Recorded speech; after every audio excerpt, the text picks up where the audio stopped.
Hello, ladies and gentlemen. This is Tyler G of Batman Figs on Instagram, also co-host of the toy and collector podcast called DC Figures and Collectibles that I do with Scott of @the.batfan.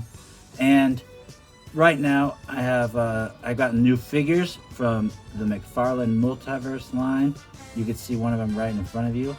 Batman, the Man Who Laughs, or Batman, the Batman Who Laughs, Sorry for all of you that actually really like this character.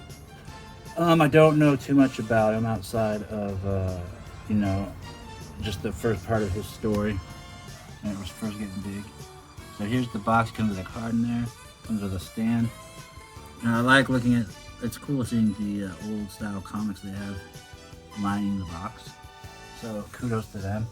Here is the Build-A-Figure piece, which is a tiny Batmobile. It doesn't really scale with these guys. The wheels move on it. And it does have a bat signal. So at the end of all the reviewing the figures in the last video, which will probably be the Nightwing, I'll make sure that I put that together and show you guys what it looks like. So let's look at this guy's sculpt. Now this is a figure I didn't even initially want, which that happens a lot I feel like lately. Hopefully you focus. However, he does, if you look at him, with a lot of detail. And down to the boot straps. And the back of his cloak.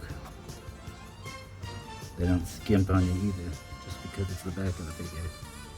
A lot of wear and tear and damage down there on his cloak.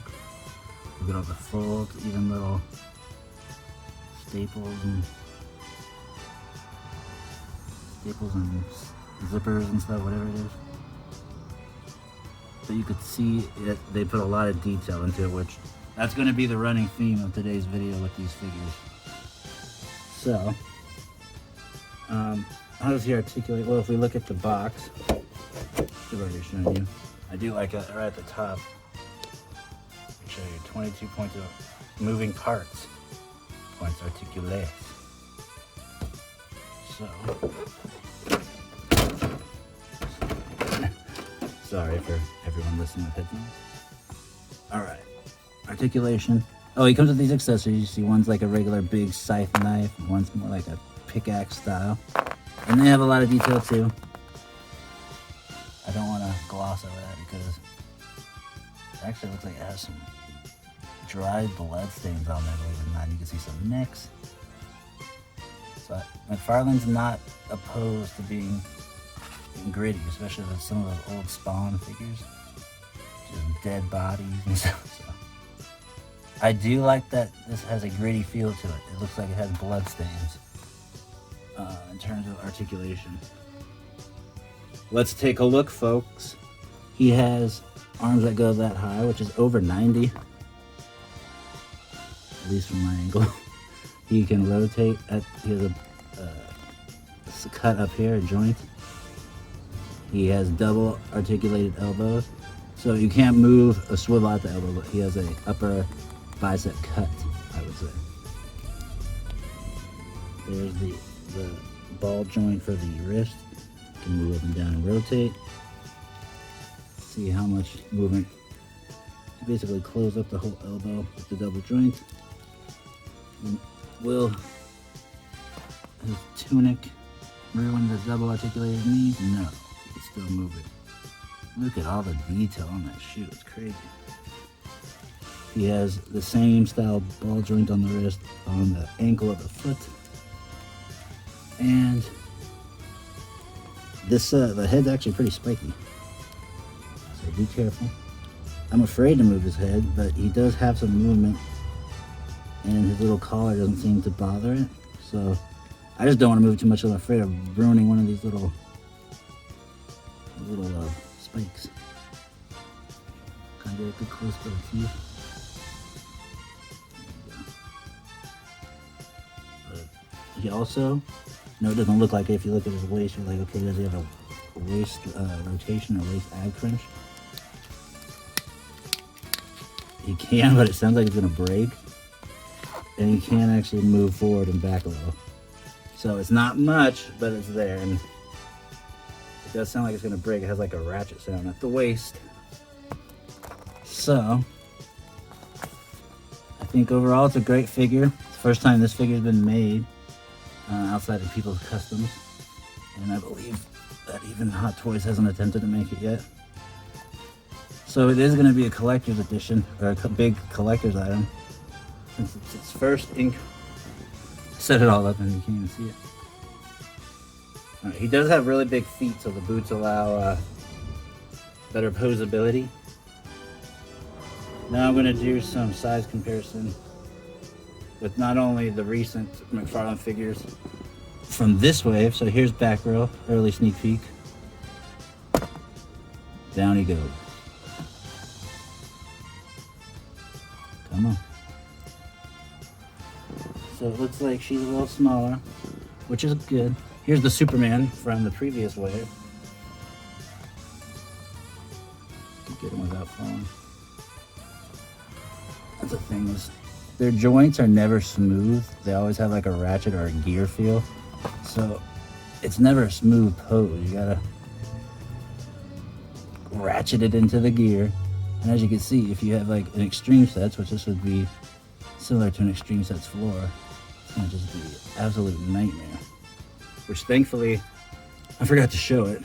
Thankfully, it also has the toe articulation, which that helps, especially pushing it down, to help these ones stand with their ratchet articulation. Alright, so there's Superman. He even looks a little bit bigger. Let's see what these guys eat. No, Superman's a little bigger. Gosh. And see, I don't try to edit all this out because this is just how they are. As you barely move these ones, they're gonna fall. It's okay on certain surfaces, especially flat, but man, getting them to stand on this stuff is rough. But here's the Harley Quinn animated version. She looks, her proportions just look more animated, so she looks weird next to him. Here's the Batman that probably fits best with him, and that looks really good. Sorry if it sounds like I'm farting, but I'm sitting on the floor. What is that? Is that a frog? Here's where I could show you what the GameStop exclusive animated looks like, and it's pretty close, but not quite there. Here's the DC Essential Nightfall Batman. It's supposed to be 7-inch. Apparently he can't stand either. But that looks good together. Here's the, that's what I am starting to like the Essential line now, even though they don't have, they're overpriced and don't have accessories. If it's a hard to find figure, like where are you gonna find a balanced Catwoman or Bale? Hopefully I say it right. But here's how she scales next to one. And since McFarlane Multiverse is 7-inch, it doesn't look too bad. All right, so that is the Batman Who Laughs next to a bunch of those, but let's put them next to some Jokers. Let's see how many I get to stand. So here's the DC Icons Classic Joker. Here's a DC Essential Classic Joker. And DC Essential a little taller. Here's the animated one version. And here's another version. And here's a SH Figure Arts Heath. Soap Studios Heath. So easy to stand, right?